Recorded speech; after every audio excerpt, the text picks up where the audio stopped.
বন্ধুরা, তোমরা যারা এসব একঘেয়েমি গল্প শুনতে শুনতে ক্লান্ত হয়েছ তাদের জন্য নিয়ে এসেছি একদম খোলামেলা অডিও গল্প। এসব অডিও গল্পের ওয়েবসাইটের লিংক কমেন্ট দেওয়া আছে, আর কিভাবে সাইটস থেকে গল্প শুনবে সেটা টিউটোরিয়াল দেওয়া হলো। সাইটে ঢোকার পরে এরকম বিজ্ঞাপন আসলে এখান থেকে কেটে দেবেন। যে গল্প শুনতে চান সেটাই ক্লিক করার পর যদি অন্য জায়গায় নিয়ে যায় তাহলে ব্যাক বাটন চাপ দিতে হবে, তারপর আবার গল্পের উপর ক্লিক করতে হবে, তারপর এই জায়গা থেকে প্লে বাটনে ক্লিক করতে হবে।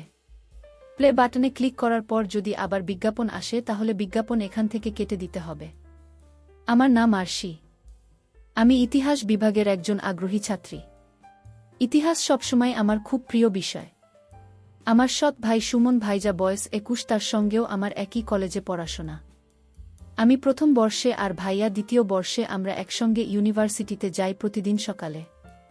আমাদের বাবা, মানে আমি বলছি মা, যাকে বিয়ে করেছেন উনি এখন আমার বাবা, আমাদের যাতায়াতের সুবিধার জন্য একটি মোটরসাইকেল কিনে দিয়েছেন। ভাইজা চালা আর আমি তার পেছনে বসি। আমার নিজের বাবা মারা গেছেন অনেক আগে, তখন আমি খুব ছোট। মা পরে আবার বিয়ে করেন।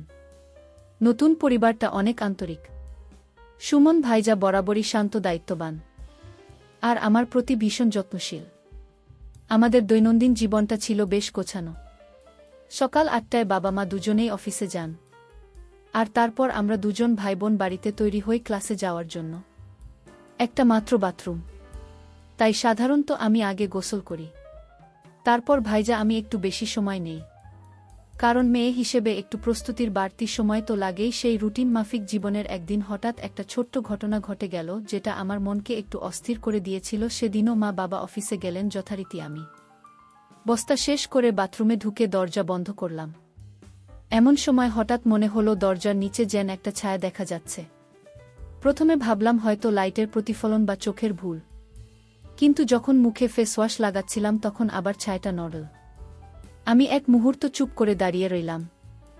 মনে হচ্ছিল কেউ যেন বাইরে দাঁড়িয়ে আছে, কিন্তু বাড়িতে তো তখন আমি আর ভাইজা ছাড়া আর কেউ ছিল না। মাথার ভেতরে অনেক চিন্তা ঘুরতে লাগল। হয়তো কিছুই না, হয়তো এটা নিছক কাকতালীয় কিছু। কিন্তু সেই মুহূর্তটা আমার মনে এক ধরনের আলোড়ন তৈরি করেছিল, যেটা সহজে ভুলে যাওয়া যায় না। এরপর গোসল শেষ করে বেরিয়ে এলাম, কিন্তু একটা অদ্ভুত অনুভূতি তখনও ভেতরে রয়ে গেল, সম্পর্কের গভীরতা বা জটিলতা। অনেক সময় এমন ছোট্ট ছোট্ট মুহূর্তেই জন্ম নেয়া। হয়তো সেটাও ছিল তেমনই কোনো শুরু। আমি চেষ্টা করছিলাম মনকে শান্ত রাখার, নিজেকে বোঝাচ্ছিলাম সব কিছুই হয়তো আমার ভুল দেখা, কিন্তু মনটা মানছিল না। আমি ধীরে ধীরে গোসল শেষ করে কাপড় পরে নিলাম। যখন ওড়নাটা তুলতে গেলাম তখন আবার দরজার নিচে একটা অস্পষ্ট নড়াচড়া দেখতে পেলাম। বুকের ভেতর যেন হালকা কাঁপন জাগল, মাথায় প্রশ্ন বিট করছিল, এই কিছুই ছায়া তবে কি? আমি আর দেরি না করে নিজের ঘরে চলে এলাম। প্রস্তুত হচ্ছিলাম ইউনিভার্সিটিতে যাওয়ার জন্য। কিছুক্ষণ পর ভাইরা ডাকল, চল, দেরি হয়ে যাচ্ছে। প্রতিদিনের মতোই আমরা বাড়ির দরজা বন্ধ করে বেরিয়ে পড়লাম। আমি ভাইয়ার পেছনে বসে ব্যাগটা সামলে নিলাম। পরদিন সকালে বাবা মা অফিসে চলে যাওয়ার পর আমি সিদ্ধান্ত নিলাম, এই সংশয়ের জবাব আমাকে পেতেই হবে। মনে একটা কৌশল এল। আমি মোবাইল ফোনে ক্যামেরা চালু করে সেটা এমনভাবে বাথরুমের বাইরের দিকে রেখে দিলাম, যাতে কেউ যদি ইচ্ছাকৃতভাবে কিছু করে তা ধরা পড়ে। এরপর আমি বাথরুমে ঢুকে দরজাটা ভেতর থেকে বন্ধ করে দিলাম। কয়েক মুহূর্ত পর দরজার নিচে আবার একটা নড়াচড়া। এবার আর আমি দ্বিধায় ছিলাম না, যা হওয়ার তা ক্যামেরায় ধরা পড়েছে। গোসল সেরে দ্রুত বেরিয়ে এসে মোবাইলটা হাতে নিলাম। নিজের ঘরে গিয়ে ভিডিওটা চালিয়ে দিলাম। সেখানে যা দেখলাম তাতে আমি স্তব্ধ হয়ে গেলাম। বিশ্বাস করতে কষ্ট হচ্ছিল, এটা কিভাবে সম্ভব? এত কাছের, এত বিশ্বাসের একজন মানুষ এমনটা করতে পারে। কিছু না ভেবে আমি আবারও ভাইয়ার সঙ্গে ইউনিভার্সিটিতে রওনা দিলাম।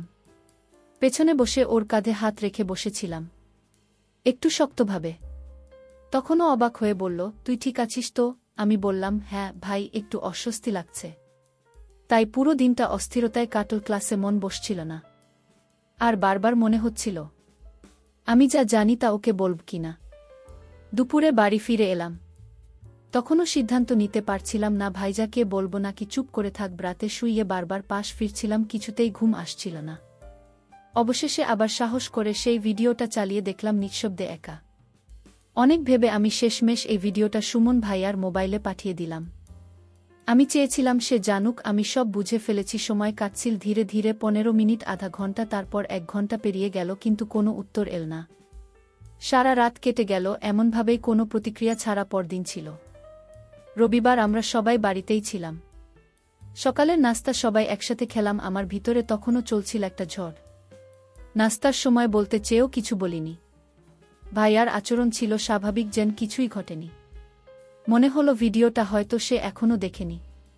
ঠিক তখন সকাল 10টার দিকে হঠাৎ মোবাইলে ভাইয়ের একটা মেসেজ এলো। আমার হাত যেন কেঁপে উঠল। তাতে লেখা ছিল, ভিডিওটা দেখেছি। মেসেজটা ছোট হলেও তার ভেতরে যেন অনেক কিছু লুকানো ছিল। আমি উত্তর দিলাম, কিন্তু এরপর থেকে ও আর কোনো উত্তর দিল না।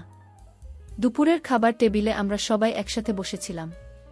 আমি খেয়াল করলাম ভাইয়া একদম চুপচাপ মাথা নিচু করে খাচ্ছে। খাওয়া শেষে সে উঠে চলে গেল নিজের ঘরে। আমি বাবা মার সামনে বললাম, ভাই, একটু পর তোমার ঘরে আসব, একটা জায়গা বুঝিয়ে দিতে হবে। ও কিছু বলল না, কেবল চলে গেল। বাকি কাজ সেরে মা বাবা নিজেদের ঘরে চলে গেলেন। আমি তখন সোজা ভাইয়ার ঘরের দিকে গেলাম। দরজা ঠেলে ঢুকতেই দেখি সে জানালার পাশে চুপ করে দাঁড়িয়ে আছে। আমি নিঃশব্দে ঘরে ঢুকে দরজাটা টেনে লাগালাম। তারপর তার পাশে গিয়ে দাঁড়ালাম। ওর চোখে জল, মুখটা গম্ভীর। এতটুকু সময়েই বুঝতে পারছিলাম ওর ভিতরে অনেক কিছু জ্বলছে। ভাইজা আস্তে করে বলল, আমি সত্যিই দুঃখিত। ওর গলায় কাঁপুনি ছিল। আমি তার চোখের দিকে তাকিয়ে রইলাম, সে যেন আরও ভেঙে না পড়ে। তাই আমি একটা শান্ত অভিব্যক্তি নিয়ে আলতোভাবে তার কাঁধে হাত রাখলাম। আস্তে করে বললাম, এই বয়সে অনেক সময় অনেক কিছু ঘটে যায়।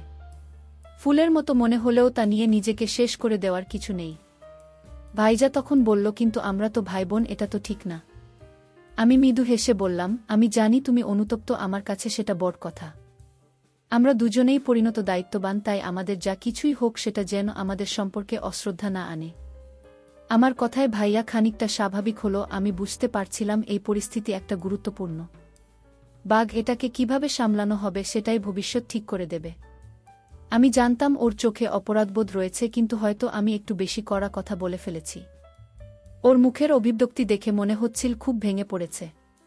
তাই একটু হালকা হাওয়ায় ফেরানোর জন্য হেসে বললাম, এই যে এখন এত নীতির কথা মনে পড়ছে, সেদিন কিন্তু দরজার নিচের ছায়া নিয়ে তেমন চিন্তিত দেখায়নি। আমি কথাটা মজা করেই বলেছিলাম যেন পরিবেশটা আর ভারী না হয়। তারপর বললাম, তুমি সব সময় আমার পরিবারের একজন, সেটা কখনো পাল্টাবে না। এই বিষয়টা নিয়ে আর বেশি ভাবিও না। এরপর একটু মজা করে চোখ টিপে বললাম, কাল বিকেলে একটু সময় পেলে আমার সঙ্গে গল্প করো। খারাপ লাগছে সব ভেবে ও আমার দিকে চেয়ে রইল। কিছু বলল না, শুধু চুপচাপ তাকিয়ে রইল। সেদিন রাতের খাবারের টেবিলে ভাইজা হঠাৎ বলল, কাল ইউনিভার্সিটিতে একটা ছোটখাটো ইভেন্ট হচ্ছে, কিন্তু আমার ভাল লাগছে না যেতে। মা বললেন, তাহলে আর শিখেও যেতে হবে না। বাবা বললেন, তুমি খেলাধুলায় তো আগ্রহী ছিলে, এখন কি আর ইচ্ছা হয় না? ভাইজা মৃদু হাসল, আগে যেরকম ছিল এখন আর তেমন নেই। নতুন অনেকেই এসেছে, আমি বরং কালটা বাড়িতেই থাকতে চাই।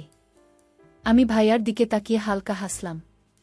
পরদিন সকালে বাবা মা অফিসে বেরিয়ে গেলেন। আমি ধীরে ধীরে ভাইয়ার ঘরে গেলাম। সে তখন বিছানা আধা ঘুমে শুয়েছিল। বললাম, আজ তো ক্লাস নাই, সারাদিন কি করব? ও হেসে বলল, তুমি তো বলেছিলে একটু কথা বলতে চাও, তাই ভাবলাম সময়টা রাখাই যায়। আমি একটু হেসে বললাম, তুমি তো খুব সিরিয়াস হয়ে গেলে মনে হচ্ছে। ও কিছু না বলে চোখ মেলে আমার দিকে তাকাল, একটা মুচকি হাসি দিয়ে বলল, সব সময় না, আজ শুধু তোমার জন্য। আমরা কিছুক্ষণ গল্প করলাম, পুরনো কথা, ক্লাসের স্মৃতি, ছোট ছোট মজার ঘটনা। হঠাৎ আমি জিজ্ঞেস করলাম, তুমি কেন এমন ভাবে কথা বলো? মাঝে মাঝে মনে হয় আমাদের মধ্যে বন্ধুত্ব ছাড়িয়ে অন্য কিছু ভাবতে শুরু করছো। সে শান্তভাবে বলল, সব বন্ধুত্বের একটা গভীরতা থাকে, কখনো সেটা অনুভূতির থেকেও বেশি কিছু মনে হতে পারে। তবে সেটা মানে এই না যে সব সীমা পার হয়ে যেতে হবে। আমি কিছুক্ষণ চুপ করে রইলাম। ওর চোখে এক ধরনের সম্মান আর দ্বিধার মিশ্রণ ছিল। আমি আস্তে করে বললাম, সীমারেখা থাকা ভালো, কাছের মানুষদের প্রতি ভালো লাগা হতেই পারে, কিন্তু তা যেন এমন না হয় যাতে আমরা একে অপরের প্রতি শ্রদ্ধা হারিয়ে ফেলি। ও মাথা নেড়ে বলল, ঠিক বলেছ, আমি ভুল বোঝার জন্য দুঃখিত। তুমি চাইলে সব কিছু আগের মতোই থাকবে। আমি বললাম, এখনো সময় আছে, সব ঠিক করে নেওয়া যায়। সুমনের চোখে যেন এক গভীর নীরবতা, তার দৃষ্টিতে ছিল এমন এক অনুভব যা শব্দে বলা কঠিন। আর সে নিজের হাত দুটো মুঠো করে শক্ত করে ধরল, এক ধরনের সাহসিকতা নিজেকে বোঝাতে। তারপর সে ধীরে ধীরে বলল, আমি জানি না এটা ঠিক না ভুল, কিন্তু তোমার পাশে থাকলে মনে হয় আমি নিজের জায়গায় আছি। সবকিছু ঠিকঠাক। তার কণ্ঠে কাঁপুনি ছিল, শব্দগুলো যেন বুকের ভেতর থেকে ধাক্কা দিয়ে বেরিয়ে আসছিল। যদি তুমি মনে করো আমি ভুল করছো তাহলে আমি থেমে যাব, কিন্তু বলো না আমার অনুভূতিটা একেবারেই ভিত্তিহীন। সুমন কিছুক্ষণ চুপ করে রইল। তার মুখের অভিব্যক্তি থেকে বোঝা যাচ্ছিল সে দ্বিধার ভেতর আটকে আছে। তারপর ধীরে বলল, তুমি কি জানো তোমাকে নিয়ে আমি কত ভাবি? আমি সবসময় চাই তুমি হাসি খুশি থাকো, নিজের স্বপ্ন নিয়ে এগিয়ে যাও। কিন্তু কখনো ভাবিনি তুমি এমন কিছু বলবে যা আমাদের সম্পর্কের সীমা বদলে দেবে।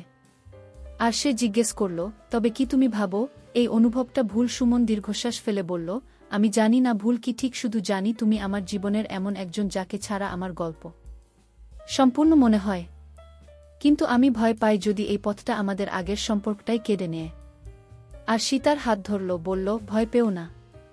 আমাদের অনুভব যদি সত্যি হয় তাহলে সেটি আমাদের মধ্যে একটা মতন শক্তি এনে দেবে। আমি কথা দিচ্ছি তোমাকে কখনো কষ্ট দেব না। তুমি চাইলে এই অনুভূতিটা শুধু আমাদের মধ্যেই থাকুক, কারো জানার দরকার নেই। সুমন একটা মৃদু হাসি দিল, বলল, তুমি যদি এতটা গুরুত্ব দাও তবে আমিও আর পালাতে চাই না। তবে আমাদের বুঝে শুনে এগোতে হবে। তারা দুজন একে অপরের চোখে তাকিয়েছিল, কিছুক্ষণ শব্দহীন কিন্তু আবেগ ভরা।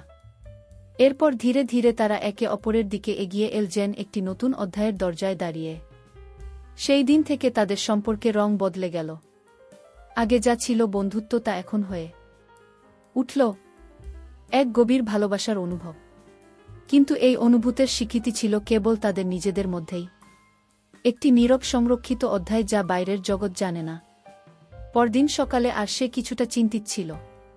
সুমন বলল, কি হলো? চিন্তিত দেখাচ্ছে। আর সেই মাথা নিচু করে বলল, সবকিছু এত দ্রুত হয়ে গেল। আমি বুঝতে পারছি না সামনে কি হবে। আমাদের পথ সহজ হবে না। সমাজ, পরিবার সবাই প্রশ্ন তুলবে। সুমন মাথা নেড়ে বলল, হ্যাঁ ঠিক বলেছ।